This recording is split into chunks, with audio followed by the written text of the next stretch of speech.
bringing Israel to the world. This is IBN News. With news of Israel, I'm Susan Michaels. Health Minister Yuli Edelstein said this week a deal Israel signed with pharmaceutical company Moderna to purchase coronavirus vaccine will not supply enough for all Israelis. It's since been reported that Prime Minister Benjamin Netanyahu is negotiating with the company still to secure more doses of the vaccine.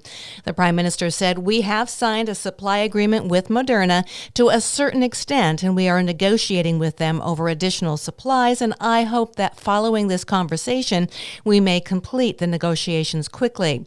Going on, he said, "My policy is to bring as many vaccines as possible from as many sources as possible, so as many citizens as possible in as little time as possible." Israel has also signed an agreement with U.S. pharmaceutical company Pfizer for its newly developed vaccine.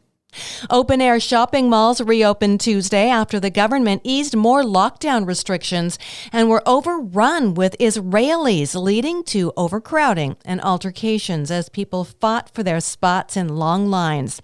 According to directions from the health ministry, only 4 customers are allowed inside one shop at a time, which left customers to wait over 2 hours in line before being allowed to enter the stores.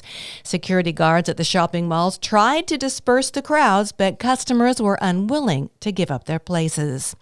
The Palestinian Authority has resumed security and civil coordination with Israel 6 months after PA President Mahmoud Abbas announced the termination of ties with the Jewish state over its now deferred intentions to apply sovereignty over West Bank territories.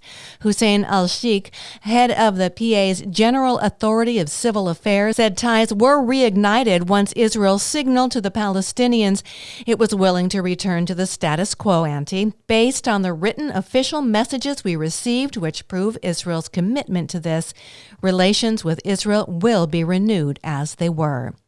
And Israeli ambassador to the United States, Ron Dermer, said it would be a mistake for the incoming Biden administration to return to the Iran nuclear deal, urging the president-elect to examine the reality of the Middle East.